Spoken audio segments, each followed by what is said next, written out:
இயேசுவுக்கு வந்த சோதனைகள் நமக்கு கற்பிக்கும் பாடம் என்ன? எங்களுடைய பயிற்சி நிறுவனத்தில் கருணாமூர்த்தி என்ற இயேசுவின் வாழ்வை பற்றிய திரைப்படம் திரையிடப்பட்டது.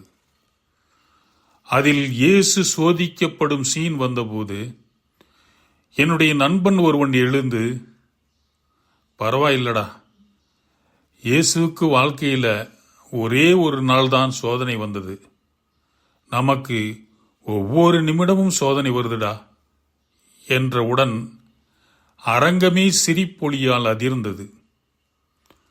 உண்மையிலே இயேசுவுக்கு ஒரு முறை மட்டும்தான் சோதனை வந்ததா என்ற வினாவிற்கு விடை தேடிய போது 2 பதில்கள் கிடைத்தன.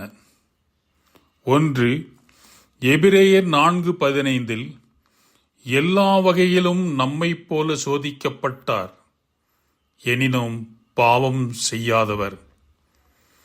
எபிரேயர் 2:17-18 தாமே சோதனைகளுக்கு உள்ளாகி துன்பப்பட்டதனால் சோதிக்கப்படுவோருக்கு உதவி செய்ய அவர் வல்லவர். ஆக இயேசுவுக்கு நம்மைப் போல எல்லா நாளிலும் எல்லா விதமான சோதனைகளும் வந்தது. இந்த இடத்தில் நாம் ஒன்றை கவனிக்க வேண்டும். இயேசுவின் காலத்து யூதர்களும் நாமும் எதிரும் புதிருமாக இருக்கின்றோம். யூதர்கள் இயேசுவை கடவுளின் மகனாக ஏற்றுக்கொள்ள மறுத்தார்கள். நாம் அதற்கு நேர் எதிராக இயேசுவை மனிதராக ஏற்றுக்கொள்ள மறுக்கின்றோம். இயேசு 100% கடவுள், அதே இயேசு 100% மனிதன். எனவே மனிதர்களாகிய நமக்கு வருவது போல எல்லா சோதனைகளும் அவருக்கு வந்தன. ஏமாற்ற, பொய் சொல்ல, மற்றவரை பற்றி குறை கூற, பொறாமைப்பட, திட்ட, புரணி பேச, காம உணர்வுகள் என எல்லாவிதமான சோதனைகளும் அவரது 33 வயது வரை வந்தது.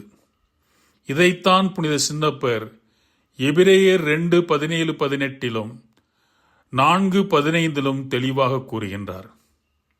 சோதிக்கப்பட்டார், ஆனால் பாவம் செய்யவில்லை. நிறைய சோதனைகளை சந்தித்து அதை வெற்றி கொண்டவர் என்பதால் அவரால் நம் உணர்வுகளை, பலவீனங்களை நன்கு புரிந்து கொள்ள முடியும். எனவே இயேசுதான் நமக்கு சிறந்த வழிகாட்டியாக, பயிற்சியாளராக இருக்கின்றார். நமக்கு சோதனைகள் வரும்போது இயேசுவே, எனக்கு அவனை பார்த்தால் ரொம்பவும் பொறாமையாக இருக்கு, இதை வெல்ல எனக்கு உதவி செய்யுங்கள் என்று எந்த விதமான சோதனைகள் வந்தாலும் இயேசுவை நோக்கி கூப்பிடு. அவர் நமக்கு உதவ ஓடோடி வருகிறார். இந்த உலகில் பாவம் செய்யாமல் வாழ முடியும். அன்னை மரியாவைப் போல, புனிதர்களைப் போல நாமும் பாவம் செய்யாமல் வாழ முடியும். இயேசு சோதனைகளை வெல்ல பயன்படுத்திய சக்தி வாய்ந்த ஆயுதம் இறைவார்த்தை. இணை சட்டம் 8:3, 6:13, 6:16. பாவம் புண்ணியம் என்பது என்ன?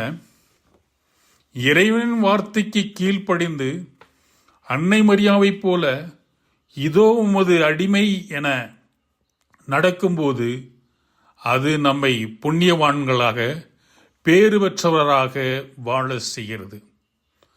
ஆதாமைப் போல இறைவனின் வார்த்தைக்கு கீழ்ப்படியாத போது அது பாவமாகி நமக்கு சாபத்தையும் அழிவையும் கொண்டு வருகிறது. இறைவார்த்தை நம்மை மகிழ்ச்சியோடு, மகிமையோடு, பேறு பெற்றவர்களாக வாழ வைக்கக்கூடியது.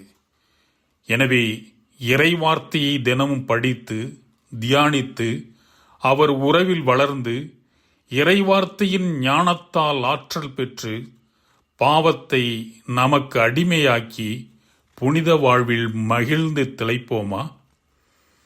உலகில் நாம் பாவம் செய்யாமல் வாழ முடியும். தொடர்வோமா?